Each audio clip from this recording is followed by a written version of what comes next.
22 ayat 1 sampai 14. Demikian bunyi firman Tuhan. Lalu Yesus berbicara pula dalam perumpamaan kepada mereka. Hal kerajaan surga seumpama seorang raja yang mengadakan perjamuan kawin untuk anaknya. Ia menyuruh hamba-hambanya memanggil orang-orang yang telah diundang ke perjamuan kawin itu. Tapi orang-orang itu tidak mau datang. Ia menyuruh pula hamba-hambanya lain pesannya, katakanlah kepada orang-orang yang diundang itu, sesungguhnya hidangan telah kusediakan. Lembu-lembu jantan dan ternak piaraanku telah disembelih, semuanya telah tersedia. Datanglah ke perjamuan kawin ini. Tapi orang-orang yang diundang itu tidak mengindahkannya. Ada yang pergi ke ladangnya, ada yang pergi mengurus usahanya.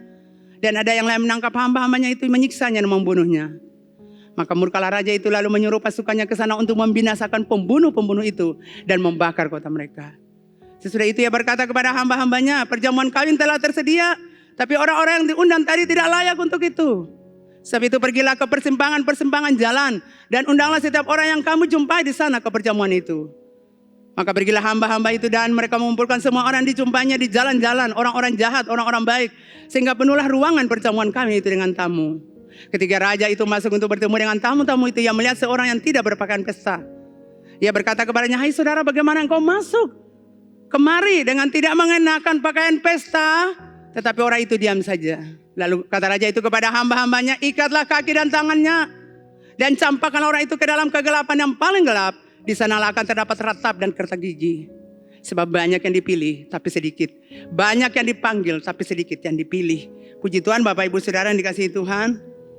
Waktu saya penyembahan minggu lalu, ya kemarin waktu Pastor Ana khotbah, saya penyembahan di sini, saya bilang Tuhan saya mau sampaikan apa untuk umat Tuhan minggu depan. Dan Tuhan berbicara bagi saya, pakaian pesta. Saya bilang Tuhan itu sangat hebat ya, pakaian pesta. Hari Selasa kami persekutuan itu hadirat Tuhan luar biasa. Tuhan bilang kamu sampaikan ini.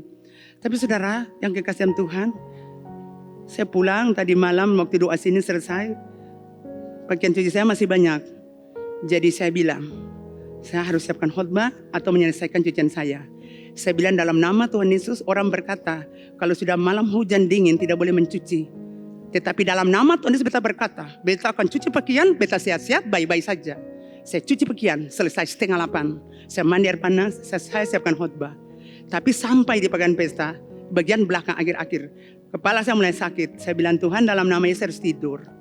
Saya bilang pagi-pagi Tuhan ngomong ini buat saya. Saya pagi saya menyembah.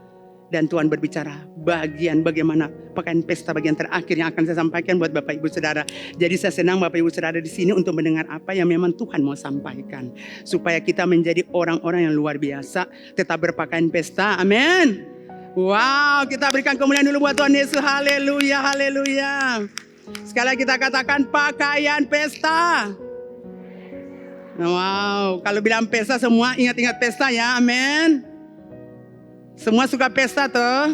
Bukan pesta-pesta dansa ya, ini pesta kawin.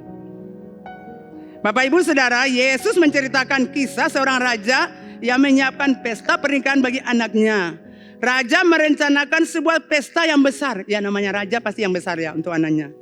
Dia mengharapkan semua orang yang mempunyai kedudukan tinggi dan penting di istananya menghadiri pesta pernikahan tersebut.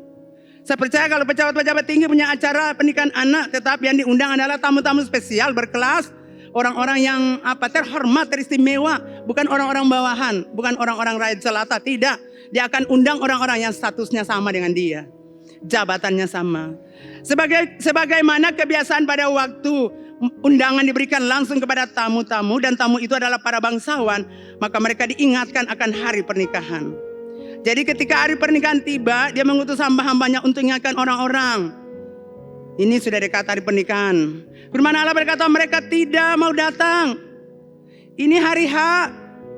Jadi raja kasih tahu kami hamba-hambanya datang kasih tahu karena Bapak Ibu sudah terima undangan. Datanglah. Tapi firman Allah berkata mereka tidak mau datang. Mereka anggap remeh undangan itu. Dan raja itu sampai 2 kali memohon orang-orang yang diundang itu untuk datang. Sudah bayangkan seorang raja sampai mohon ya. Ini orang-orang yang layak untuk masuk dalam undangan ini. Tetapi firman Allah tadi berkata mereka tidak mau datang. Lalu raja perintahkan lagi, ayo pergi lagi untuk kasih tahu orang-orang itu. Datanglah, ayo datanglah. Jangan biarkan pestaku ini rusak. Hidangan telah kusediakan, lembu-lembu jantan, ternak-ternak piaraanku telah kusembelih. Makanan dan minuman berlimpah ruah, juga musik yang memeriahkan pesta perkawinan ini. Pesta ini sangat meriah karena ada sukacita, ada kegirangan, ada kegembiraan, ada kebahagiaan, ada kesenangan. Betul saudara? Pesta namanya pesta, orang tertawa, orang senang, orang bahagia. Tidak mungkin orang datang di pesta menangis, tidak mungkin. Jadi ketika orang datang di pesta, orang selalu yang satu hal, mereka mau lihat pengantin, lalu mereka dia udah buka gigi. Mereka pun senang lihat, semua orang ingin untuk melihat apa sih acaranya, tapi dengan hati yang gembira. Tapi Bapak Ibu Saudara, undangan 2 kali, tetapi tamu-tamu yang diundang semakin meninggikan diri dengan banyak alasan dan dalih yang mereka berikan. Kita lihat Matius 22 ayat 5. Orang-orang diundang itu tidak mengindahkannya. Orang-orang ini tidak peduli dengan undangan itu. Amin saudara. Padahal mereka ini orang-orang spesial. Mereka orang istimewa. Tapi mereka tidak mengindahkannya. Mereka tidak menghormati Tuhan pesta, Tuhan Raja yang telah memberikan mereka undangan. Ini undangan spesial saudara. Bukan undangan rakyat jelata. Ini undangan spesial. Saya percaya kalau pemerintah tertinggi kota ini undang kita, kita akan tidur berbulan-bulan untuk memikirkan baju mana yang akan pergi, sepatu mana, aksesoris mana, kemeja mana. Kita akan pesan baju-baju untuk pesta. Bayangkan tamu-tamu yang diundang semakin meninggikan diri dengan banyak alasan dan dalih. Matius 22 ayat 5. Wah, saya bakal adang. Saya mengurus usaha saya. Bahkan Lukas 14 ayat 18-20. Tapi mereka bersama-sama meminta maaf. Yang pertama berkata, aku telah membeli ladang. Aku harus pergi melihatnya, maaf. Berikut. Yang lain berkata, aku telah membeli 5 pasang lembu kebiri. Aku harus pergi mencobanya. Aku minta dimaafkan. Yang lain berkata, aku baru kawin. Dan karena itu tidak dapat datang. Beta baru kawin, saya bisa pergi. Beta ada urus bisnis baru, saya bisa pergi. Saudara lihat, undangan. Dalamnya ada kemeriahan, ada sukacita. Pemimpin pesta atau raja janjikan di sini ada kegembiraan, ada sukacita, ada damai, ada makanan berlimpah ruah, ada musik yang akan memeriahkan. Jadi pesta ini sangat meriah. Datanglah, datanglah, datanglah. Ayo. Kata orang ini ada kerja banyak. Kadang-kadang saudara begitu itu. Gereja aduh sabar kawan. Atau ada masalah banyak. Hari Minggu. Datang yuk iyo nanti mau dekat-dekat yuk. Jangan marah hari ini beta ada urusan lain. Jadi kadang saudara punya sakit hati. Tapi saya mau bilang. Tuhan mengasihi kita. Undang terus, undang terus, undang terus. Sampai dia datang sekali. Lalu orang-orang yang diundang ini tidak mengindahkan.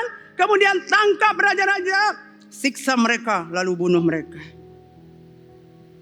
Matius 22 ayat 5-6. Mereka bunuh. Siksa. Ya. Kemudian ayat 6. Menangkap hamba-hamba itu. Siksa lalu bunuh. Bapak Ibu Saudara, di dunia timur sudah menjadi kebiasaan menerima undangan kerajaan merupakan suatu kewajiban. Menolak undangan itu untuk menghadiri pernikahan. Menolak undangan untuk menghadiri pernikahan itu mempunyai implikasi yang bisa menimbulkan kesulitan dan permusuhan. Firman Allah berkata, raja tadi murka dan marah dan mengirim pasukannya untuk hukum pembunuh-pembunuh tadi dan membakar kota mereka. Jadi saudara lihat, raja marah. Dan sudah kalau saya datang, jangan ikat lagi itu, lalu bunuh lagi itu hamba-hamba raja. Makanya raja murka. Dia melepaskan kemarahannya, dia mengambil tindakan untuk menghukum. Dan pada saat yang sama, dia ingin ada orang yang datang dan merayakan pesta pernikahan. Jadi dia marah, dia hukum mereka. Tapi pada saat yang bersamaan, dia rindu orang lain datang untuk menikmati jamuan. Saudara lihat, luar biasa itu raja. Jadi kalau kita salah saudara, tetap hukuman. Kemudian raja menyuruh hamba-hambanya pergi ke persimpangan jalan untuk mengundang mereka yang mau datang ke pesta. Tidak peduli apakah itu orang baik, orang jahat, supaya mereka datang dalam jumlah besar. Sehingga ruangan perjamuan pesta dipenuhi oleh tamu-tamu. Kita lihat Matius 22 ayat 10. Maka pergilah hamba-hamba itu dan mereka mengumpulkan semua orang yang dijumpainya di jalan-jalan. Orang-orang jahat, orang baik, sehingga penuhlah ruangan pesta. Puji Tuhan. Lukas 14 ayat 21b. Pergilah dengan segera ke segala jalan dan lorong kota. Dan bawalah kemari orang-orang miskin, orang-orang cacat, orang-orang buta, orang-orang lumpuh. Wow. 19. Pergi, panggil mereka, datang. Ini tamu-tamu istimewa spesial, saya undang tidak datang. Kamu pergi ke lorong-lorong. Pergi ke persimpangan jalan. Pergi di lorong Maranatha. Pergi di lorong Kadondong. Pergi ke lorong-lorong. Panggil orang-orang itu datang. Apakah dia baik, apakah dia jahat? Panggil mereka. Karena mereka akan datang untuk menikmati jamuanku. Karena ini undang tidak datang. Panggil orang-orang ini untuk datang menikmati jamuan yang aku siapkan. Bapak Ibu Saudara, Tuhan Yesus sering memakai perumpamaan dalam pengajarannya untuk menggambarkan seperti apakah kerajaan Allah atau kerajaan surga. Jadi perumpamaan yang tadi kita baca itu perumpamaan. Perumpamaan adalah pengajaran dalam bentuk cerita-cerita yang bermaksud untuk menjelaskan hal-hal yang tersembunyi. Khususnya cerita-cerita yang mengandung hal-hal yang nyata dalam kehidupan manusia sehari-hari. Itu yang Tuhan Yesus pakai untuk menerangkan kerajaan Allah atau surga dan rahasianya. Jadi perumpamaan tentang perjamuan kawin ini disampaikan Tuhan Yesus kepada imam-imam kepala, orang-orang Farisi dan orang-orang Yahudi yang hadir di bait Allah.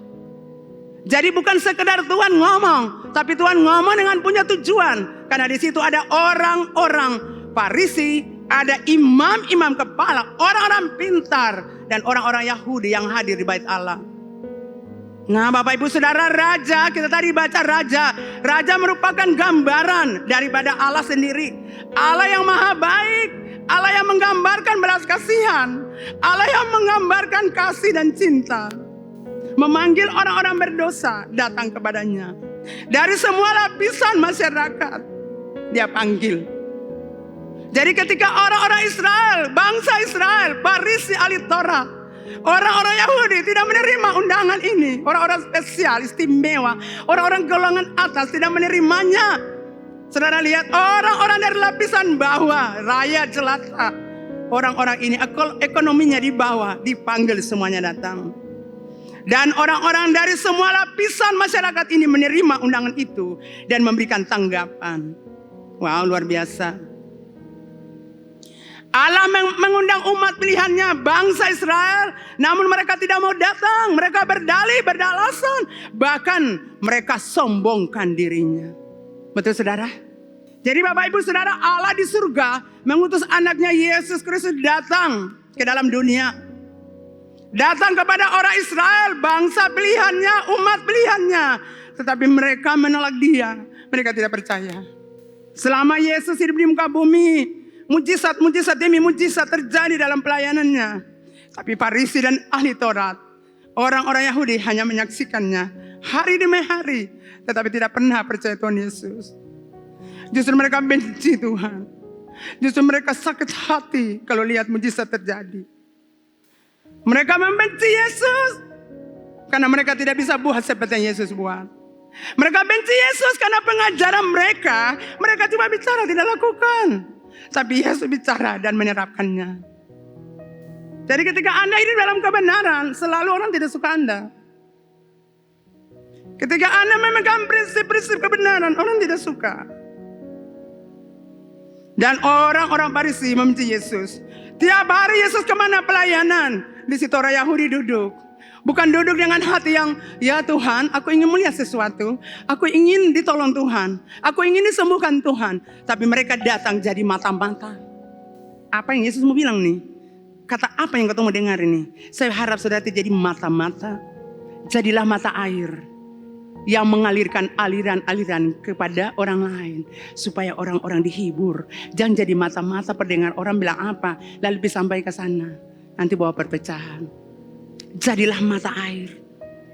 Tuhan Allah tidak butuh mata-mata saudara. Tuhan Allah butuh mata air.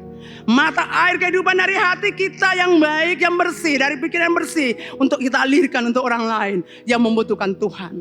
Tuhan tidak butuh mata-mata, saudara. Tuhan tidak perlu Anda. Tuhan sangat benci dengan kepura-puraan orang-orang Farisi ahli Taurat. Tuhan benci kemunafikan mereka, kepura-puraan, kepalsuan mereka. Tuhan sangat benci, saudara. Amin, saudara.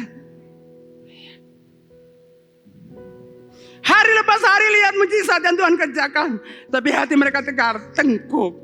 Hati mereka begitu sombong. Tidak sedikit hati pun terbuka. Yang ada cuma kebencian. Kebencian. Bagaimana cara kita hancurkan dia? Bagaimana cara kita bunuh dia? Bagaimana cara kita tangkap dia? Bagaimana cara kita habisin dia di muka bumi? Itu yang orang-orang Yahudi buat untuk Yesus. Tapi Yesus tetap santai. Dia Allah tapi dia manusia 100%. Santai tanggapi orang-orang begini. Dia tetap melayani Bapanya sampai kembali ke surga. Dia menyiapkan 12 muridnya. Sebelum dia pergi. Sebelum Yesus pergi, Yesus sudah siapkan 12 muridnya. Dan 12 murid ini yang dipakai untuk mengelilingi dunia, memberitakan Injil. Sampai kita juga akhirnya menerima Injil. Orang-orang Farisi ahli Taurat hari lepas hari cuma cari daya bagaimana untuk bunuh Yesus.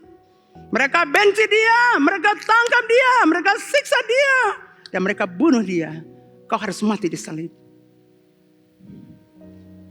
Makanya Pilatus tanya, ini ada orang, ini ada ini orang berdosa ini, Yudas nih. Jangan salibkan Yesus, biar penjahat pembunuh yang di penjara bebas. Salibkan dia. Orang kalau sudah kebencian ingin orang mati.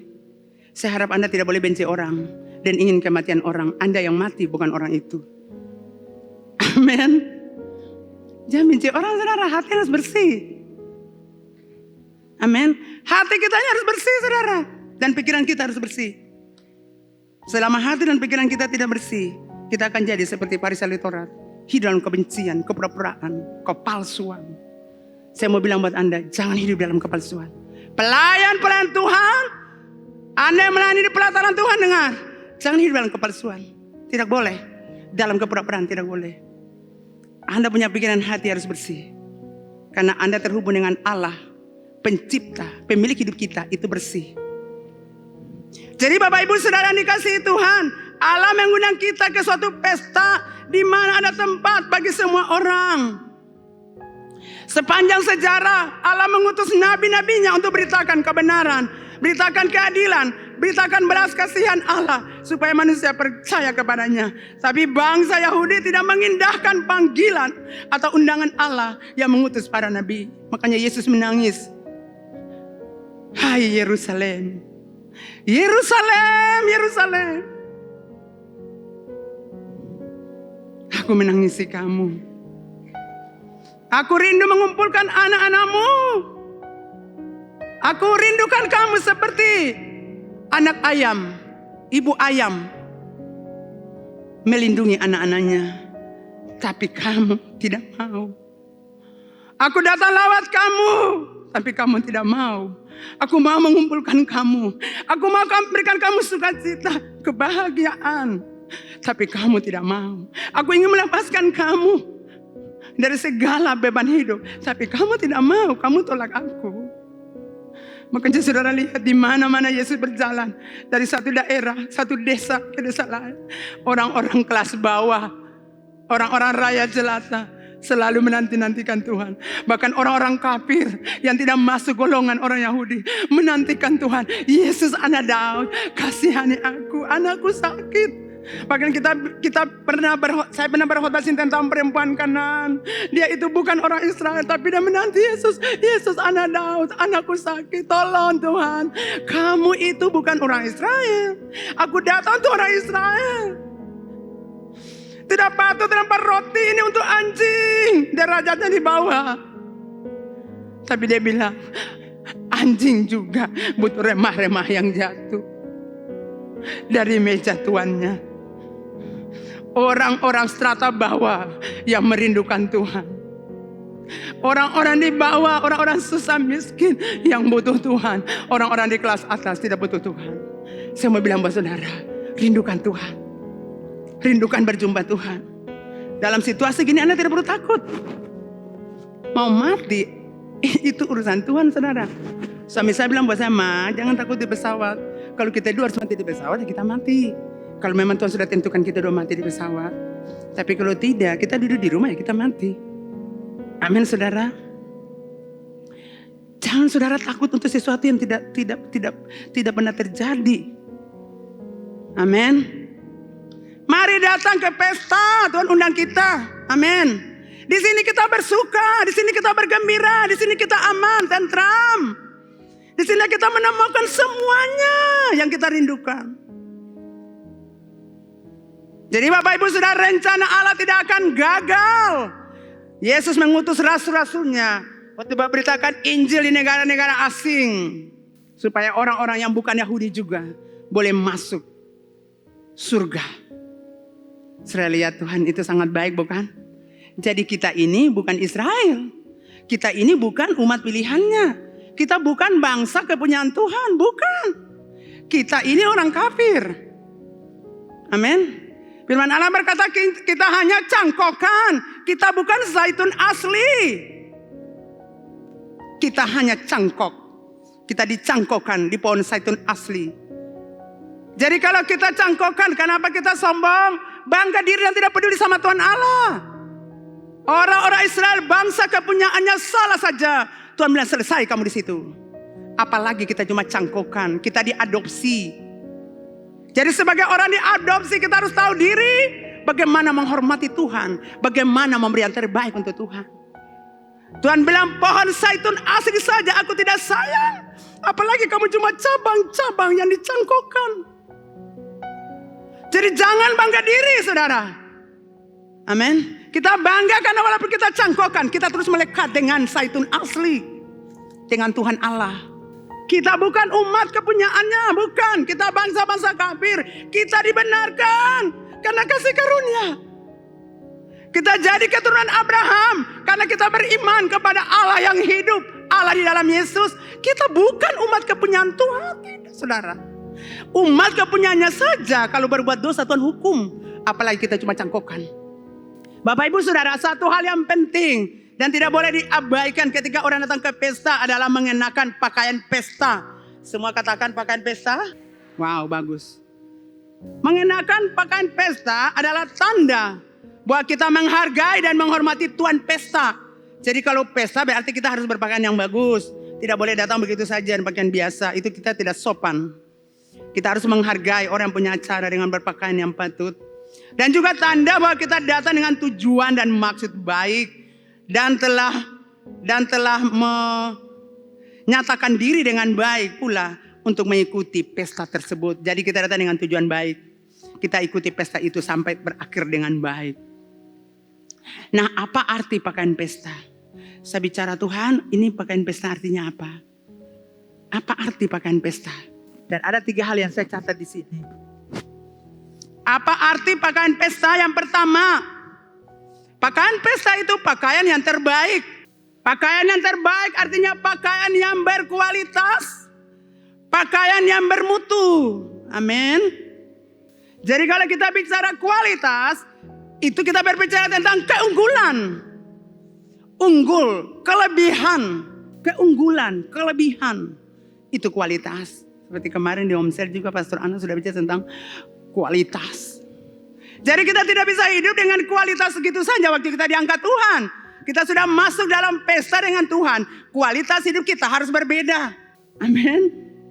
Kalau tadi kita datang sebagai orang-orang yang di kelas bawah. Kita datang sebagai orang-orang tadi pincang, tuli, buta. Orang-orang miskin. Setelah kita berjumpa Tuhan. Pakaian yang kita pakai itu pakaian yang terbaik.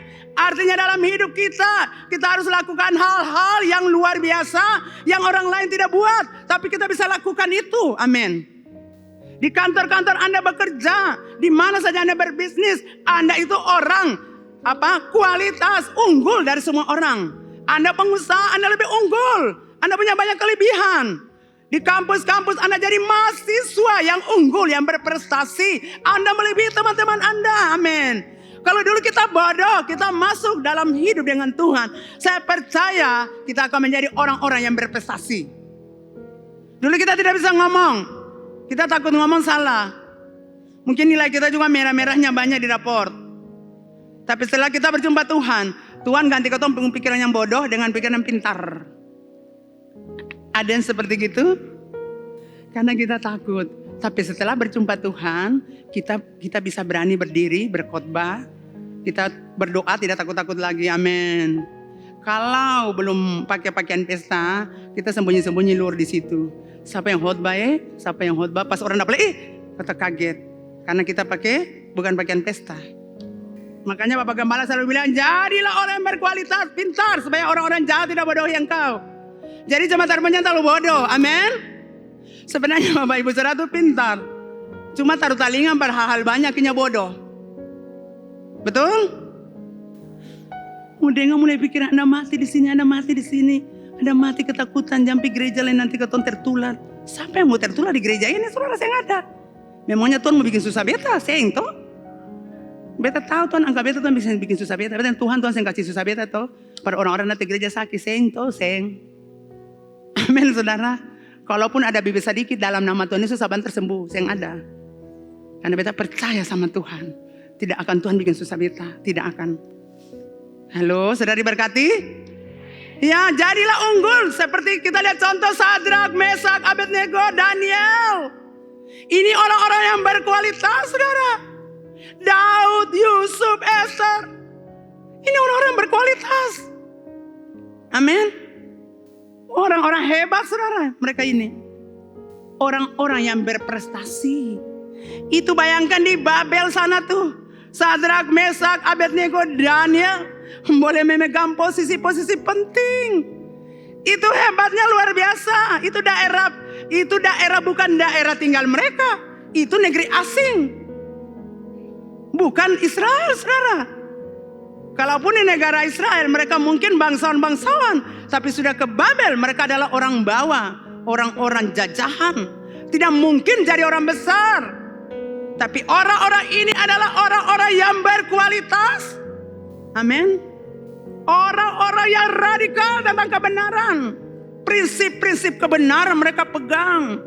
Kalau Tuhan yang kami sembah, dengar Raja. Kalau Tuhan yang kami sembah tidak dapat melepaskan kami dari perapian menyala-nyala, supaya Raja tahu katong tidak akan menyembah patung. Itu orang-orang radikal tentang prinsip-prinsip kebenaran. Amin anak muda. Tuhan bicarakan para anak muda. Jadi beta bilang para laki-laki air hidup Ambon, beta bilang sekali perkamuran, dengar beta bilang bye-bye. Jangan sudah bikin susah beta, dia perempuan pasar-pasar. Perempuan persenta ujung pohong, saya mengenal Tuhan Allah. Lalu dia seret saudara keluar. Kaget lagi saudara punya nama Suganti. Saya harap tidak begitu. Jadi laki-laki itu harus radikal tentang kebenaran, amin. Amin saudara. Ini seperti ini, Andrea dengan Titi. Ini kan bagus, setiap hari dari gereja. Kita lihat dong, ini seng. Satu di sini, satu di barat. Nah ini yang di barat nih, apa tempo dia masuk ke gereja. Mas sabarnya ketong berdoa mah. Kan nanti ketong berdoa pasti. Tidak perlu berdoa yang begitu. Ada di sini perempuan dengar. Laki-laki banyak di sini, jangan jual mahal. Ada banyak. Ini orang-orang begini yang hari Minggu mah ketong ke gereja. Hari Minggu, hari Kamis ketong ke komsel. Ini baru bilang. Ya, saya percaya Tuhan sudah siapkan Anda punya tulang rusuk ada di sini. Supaya kamu radikal tentang kebenaran. Amin. Supaya tunjuk para generasi berikut. Beta bini nih sansara di gereja hidup Ambon. Firman Tuhan hantam. Sampai katorong bangun, berdiri, berjalan. Duduk menangis, berdiri. Tapi buat katong kuat nih. Kuat. Amin. Jadi saya percaya dengan anak laki-laki GKI Ambon ini Tuhan bicara berbeda. Anda harus radikal tentang kebenaran. Kita tidak tahu ke depan apa yang terjadi.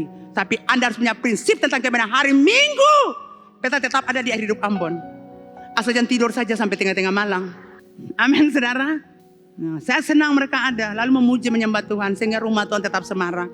Oke. Jadi laki-laki kekari air hidup aman, dengar sekali lagi, Anda harus jadi orang-orang yang berkualitas.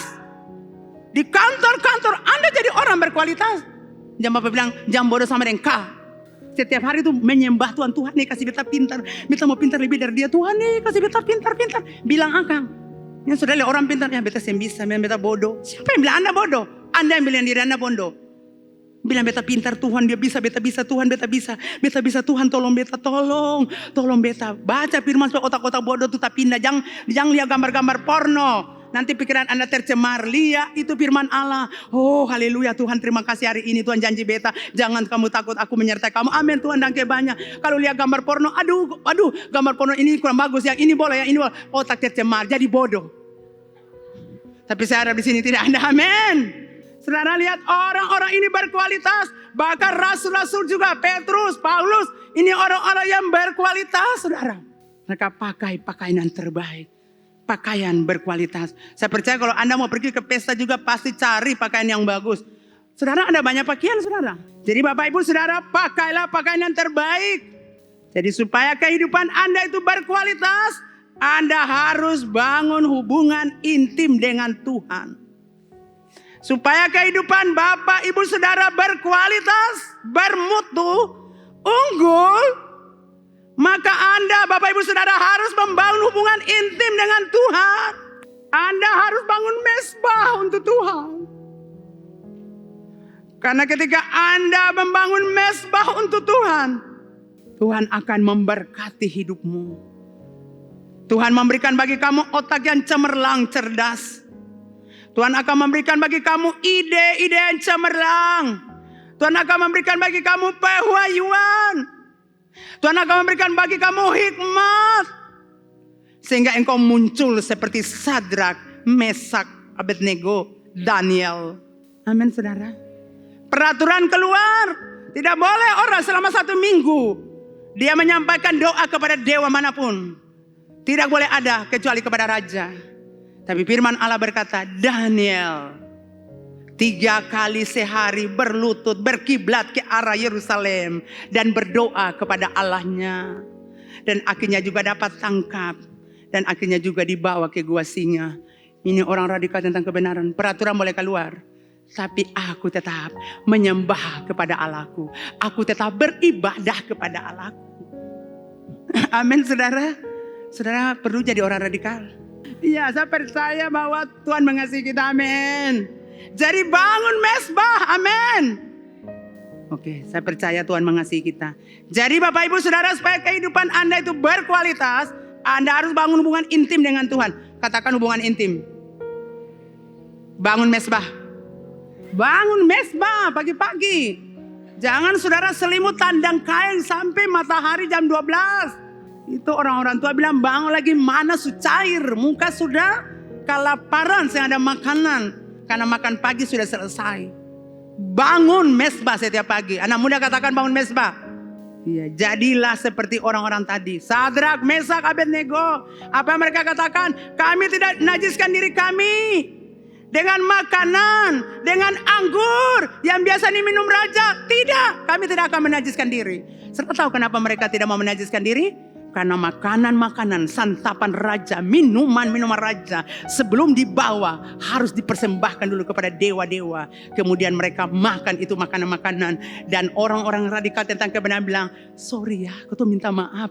Biar kasih kau air putih saja dan sayur. Ini orang radikal. Ini saya makan kasengnya. Aduh nanti itu napa pecat dari raja. Lo kau makan saja. Tuhan juga tahu, roh penurut daging lemah. Saudara anak muda kalau pada hal masalah ini jangan sorry, beta minta maaf. Sudah tahu kebenaran jangan lakukan. Amin. Orang-orang ini tidak mau menajiskan diri mereka. Makanya mereka adalah orang-orang yang berkualitas. Amin. Katakan sekali lagi berkualitas. Berkualitas. Harus begitu. Yusuf berkata, bagaimana mungkin aku melakukan kejahatan yang besar ini terhadap Allahku? Kita lihat tiap hari itu digoda terus. Tiap hari digoda oleh wanita. Tapi dia tidak pernah tergoncangkan, saudara. Aduh, saudara anak-anak muda beta bilang sekali, dengar baik-baik. Belajar dari Yusuf nih. Makanya Tuhan bilang Yusuf, mari oseana sena di atas. Ini negeri kafir nih. Ini bukan kamu punya negeri ya. Ini di negeri kafir. Kemudian kamu itu budak. Tapi mari bersenang di sana. Saudara, Tuhan selalu lihat kita. Jadi kalau Anda radikal tentang kebenaran, tidak. Biar saya goda beta baju pendek, tangan putus, tidak. Tidak akan tergoda. Tidak. Nanti aku punya mimpi-mimpi itu habis. Saya mau bilang untuk anak muda, baik-baik kalau Anda punya mimpi. Kalau mimpi jadi orang besar, jaga hati nih. Jadi kalau sengkuat tahan godaan, mari di bawah ada bengkel. Ada Pastor Ein, Bapak Ren, Bapak Roni, lalu lepas kemoran dari hal itu. Supaya kamu capai cita-citamu, mimpi-mimpimu. Saudara, kalau kami selalu deklarasikan kamu jadi pemimpin besar. Tapi betapa sedihnya hati kami, saudara. Saya punya hati paling sedih kalau lihat anak-anak GKRI. Aduh, postingan. Saya sedih, saudara. Kadang saya sedih sekali. Saya tidak mau komentar, saudara. Tapi saudara, Tuhan bawa dia kembali ke jalan Tuhan. Tuhan bawa dia, Tuhan. Kembalikan dia. Jadi ini banyak orang tidak tahu kalau saya lihat mereka, saya selalu bilang sama Tuhan. Karena saya tahu mereka jalan dengan mimpi Tuhan. Saya tahu saudara akan berjalan jadi orang besar. Jadi saya tidak mau iblis bujuk saudara untuk bawa keluar saudara. Saudara, kadang-kadang itu saya bicara tuh keras. Kalau orang-orang berhadapan saya bicara tuh sangat keras. Karena saya tidak mau Anda kehilangan mimpi Anda. Saya tidak mau Anda kehilangan cita-cita Anda. Saya tidak mau Anda kehilangan apa yang kami deklarasikan untuk Anda. Itu tidak terjadi. Saya selalu membayangkan anak-anak GKRI menduduki posisi-posisi penting di kota ini, saudara.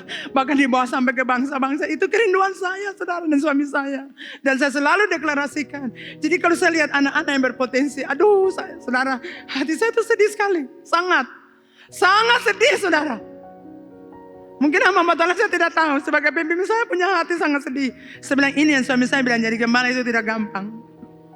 Jadi saudara yang kekasih, kadang kami keras tujuan kami. Anda berbalik itu jalan salah. Karena mimpi Anda di sana untuk jadi orang besar. Siapa lagi yang arahkan saudara kalau bukan kami? Sebagai orang-orang tua rohani di gereja.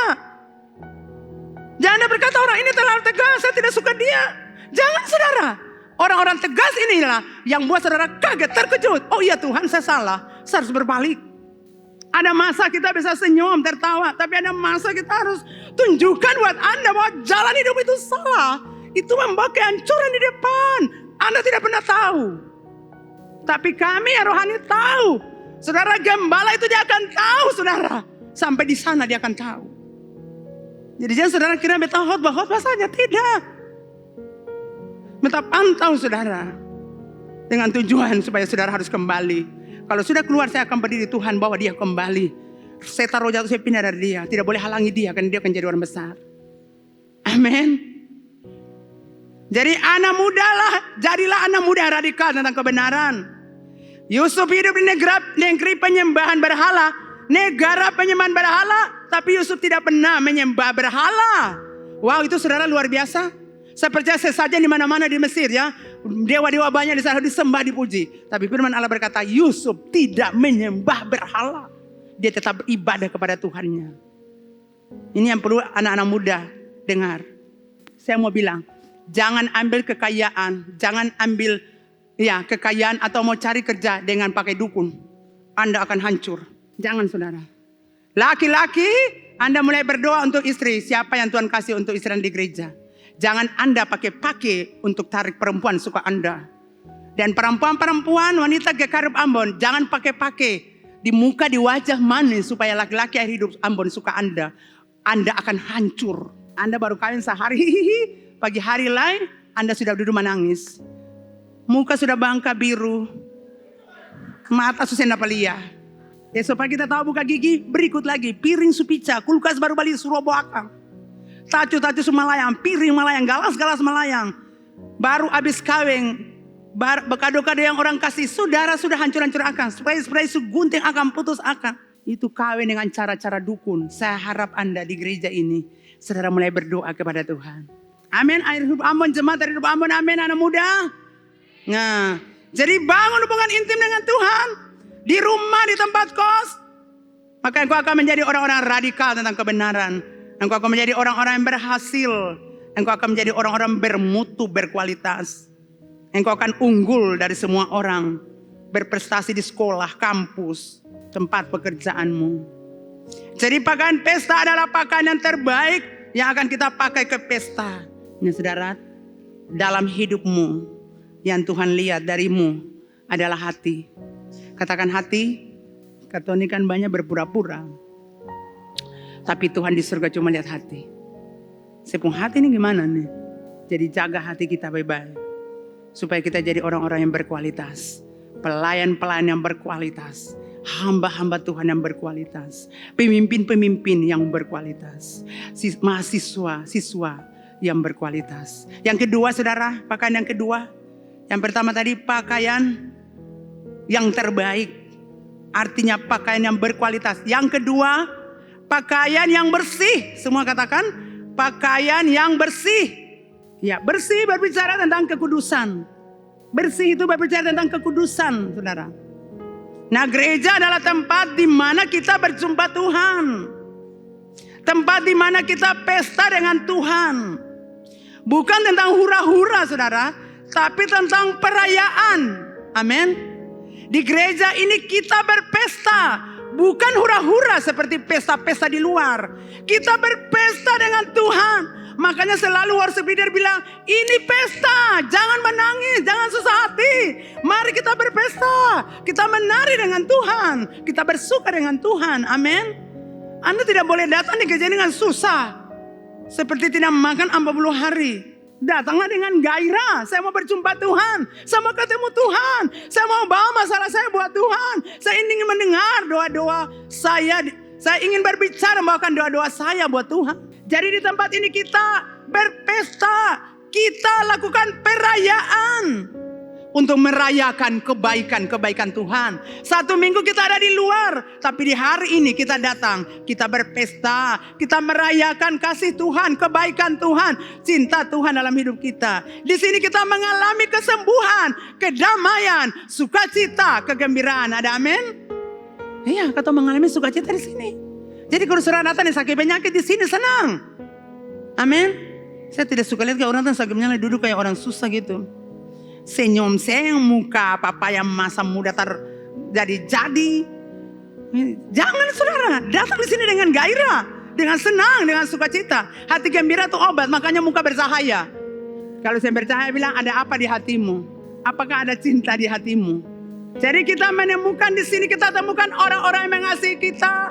Orang-orang yang kalau kita bicara mereka dengar. Orang-orang yang kalau kita bicara mereka tolong kita. Mereka doakan kita. Mereka memotivasi kita untuk maju. Menginspirasi kita untuk melakukan hal-hal besar. Di sini, di gereja ini kita temukan hal itu. Jadi kalau di sini mari kita berpesta. Amin, katakan pesta. Kita rayakan kebaikan Tuhan. Kita rayakan cinta Tuhan bahwa kita masih hidup. Amin. Jangan melayani Tuhan dengan pakaian kotor, saudara.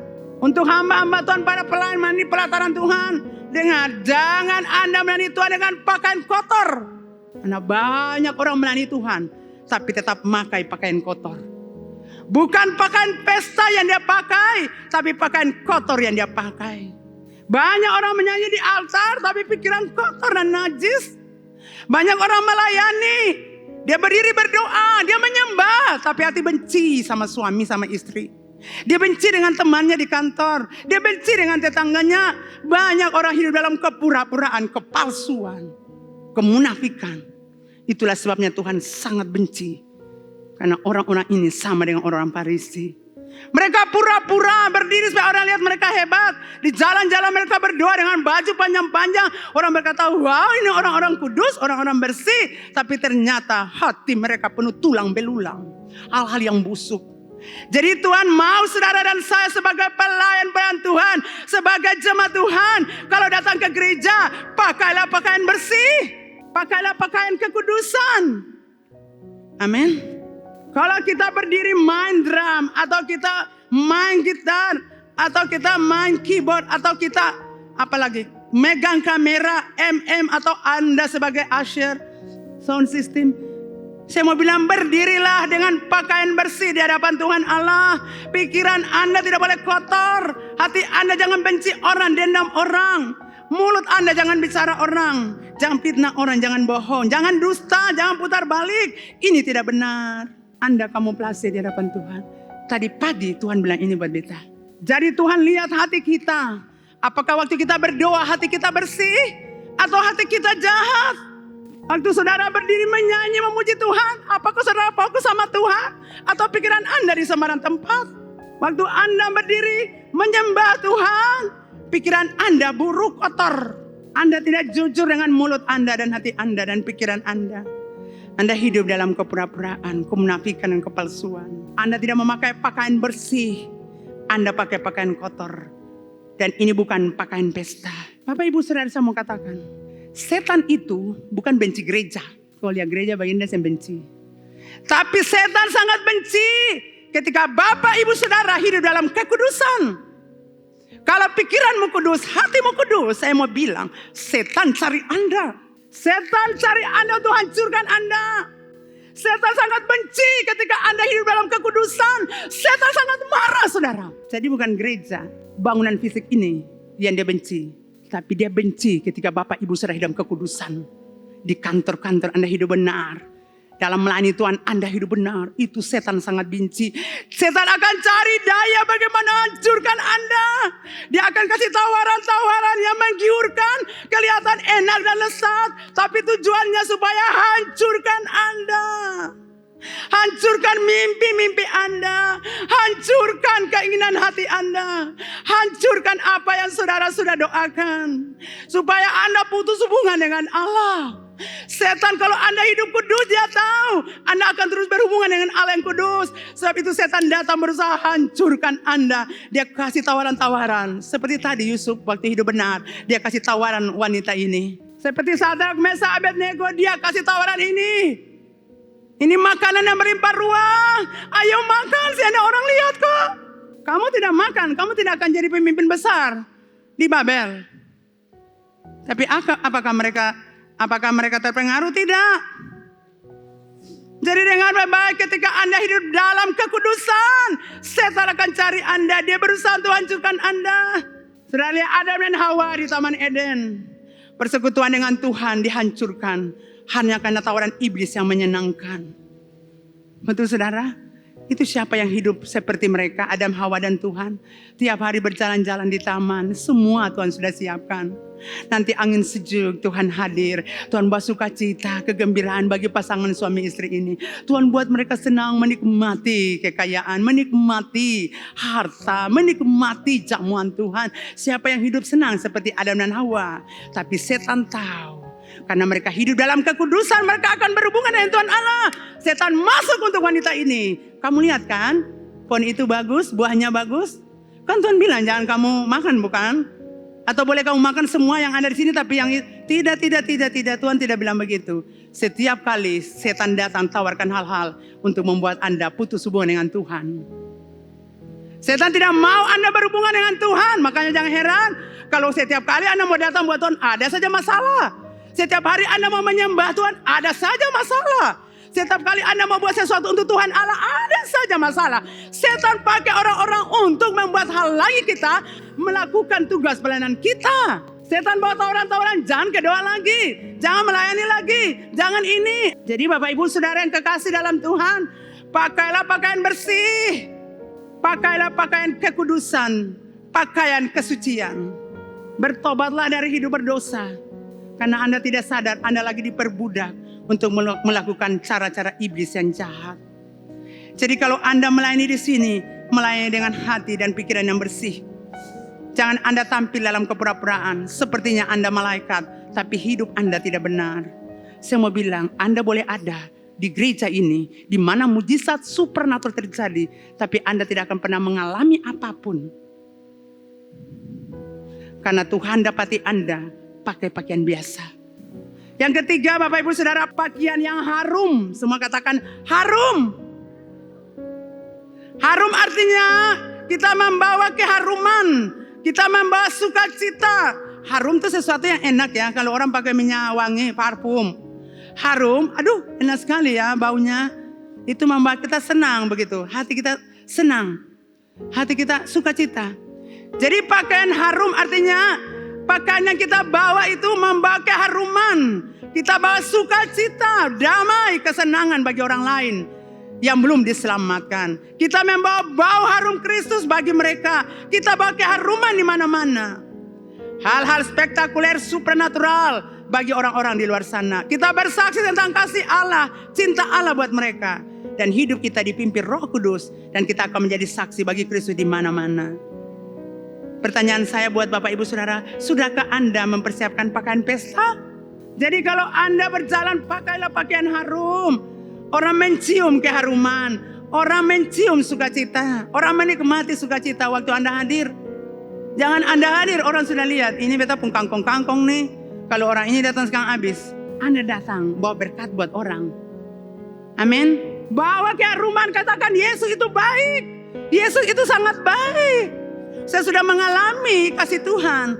Mari saya mau bilang Anda ikut Yesus. Amin saudara. Kita bawa sesuatu yang enak. Saudara tahu kalau orang pakai wangi itu. Aduh sampai pakai wangi harum ya. Hidup kita sebagai anak Tuhan harus begitu. Kita jalan orang senang lihat. Makanya firman Allah berkata betapa senangnya orang-orang itu. Orang-orang yang bawa kabar baik. Dari puncak-puncak gunung kelihatannya indah. Kalau saudara pakai pakaian keharuman, kehadiran saudara mendatangkan sukacita. Jangan pakai pakaian yang bukan pakaian pesta. Saudara tadi kita baca orang yang tidak berpakaian pesta. Dari Matius 22 ayat 12-13. Ia berkata kepadanya, hai saudara, bagaimana engkau masuk kemari dengan tidak mengenakan pakaian pesta. Tetapi orang itu diam saja. Lalu kata raja itu kepada hambanya, ikat kaki dan tangannya, campakkanlah orang itu ke dalam kegelapan yang paling gelap. Di sanalah akan terdapat ratap dan kerta gigi. Jadi orang yang tidak berpakaian pesta, dia pikir dia bersembunyi di antara orang-orang yang berpakaian pesta, dia tidak akan kelihatan. Ini undangan, jadi orang yang hadir itu banyak saudara. Mungkin ribuan orang yang hadir. Dan satu orang yang tidak pakai pakaian pesta, dia bersembunyi, dia berpikir pemimpin pesta tidak tahu.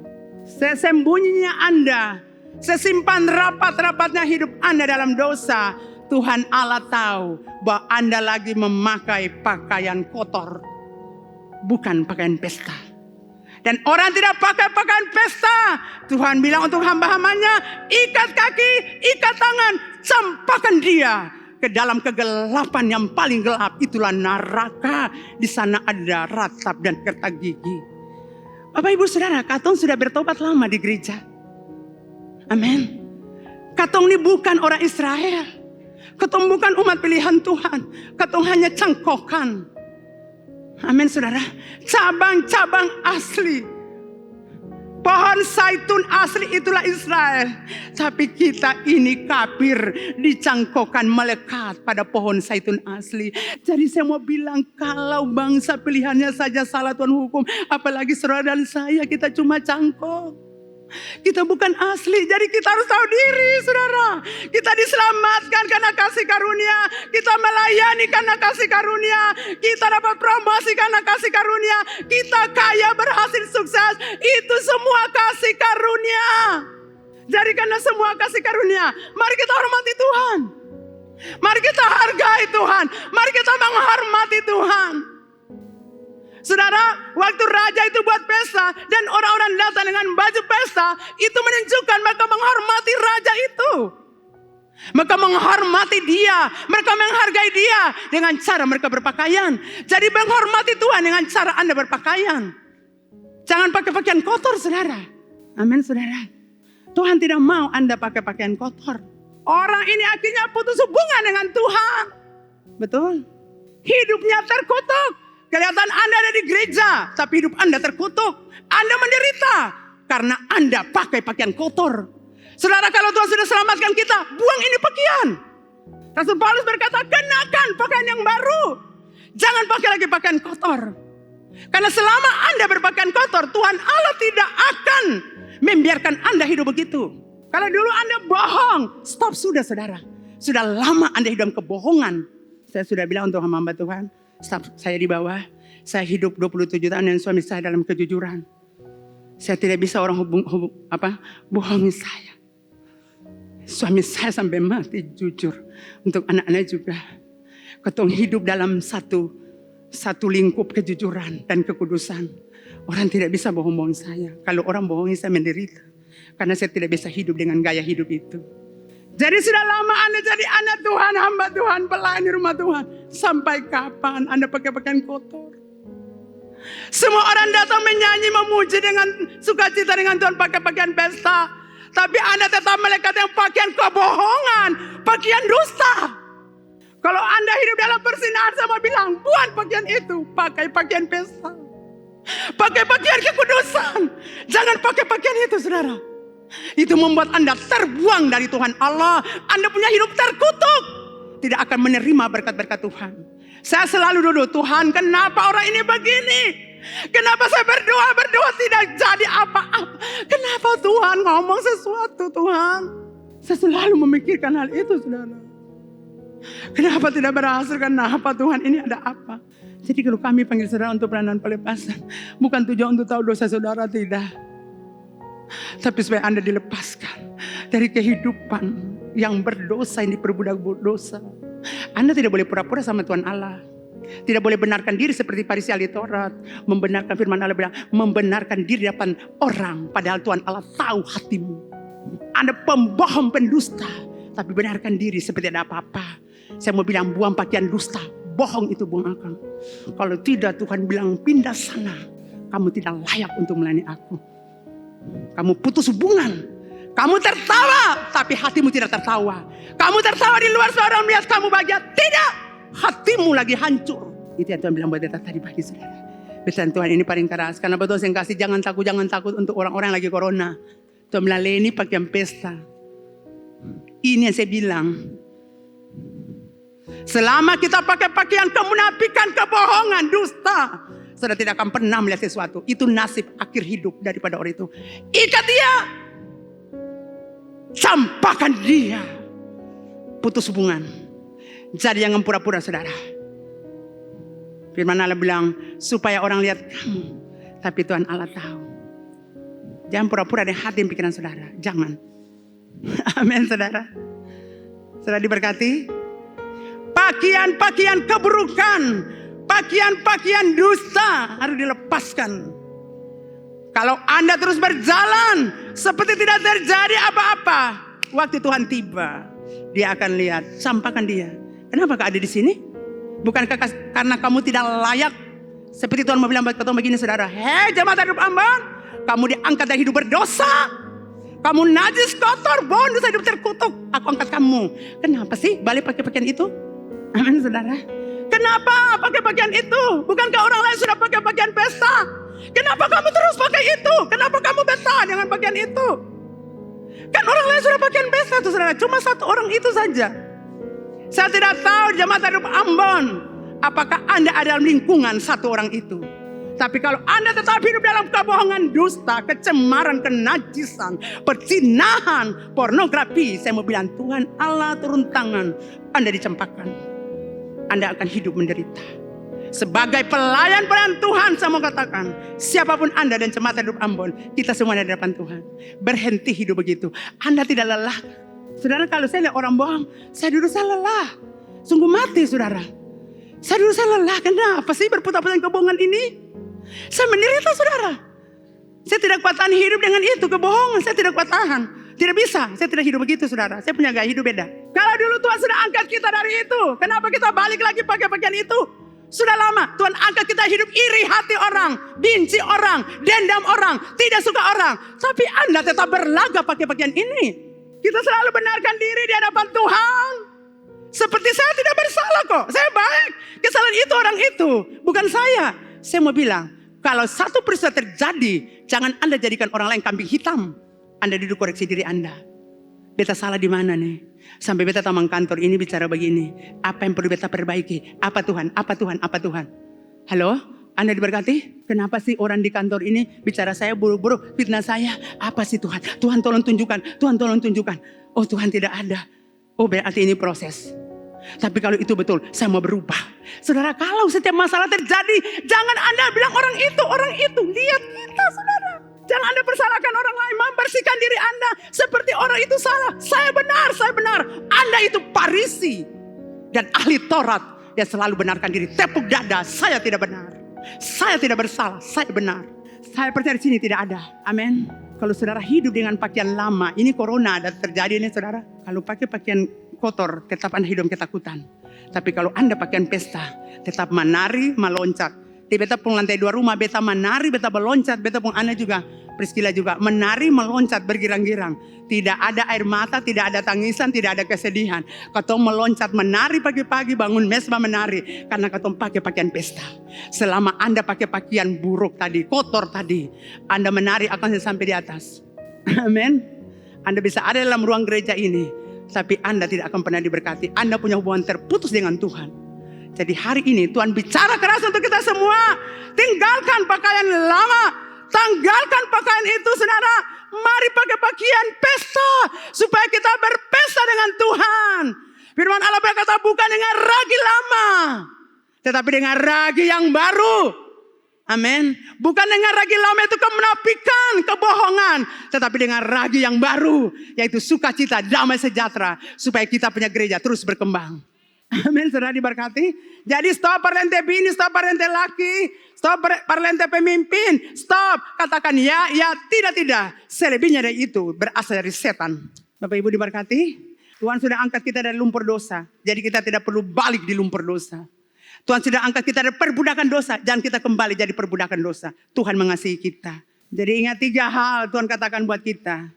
Tentang pakaian. Pertama tadi pakaian yang terbaik. Yang kedua, bersih. Yang ketiga, harum. Katakan saya mau pakai pakaian pesta.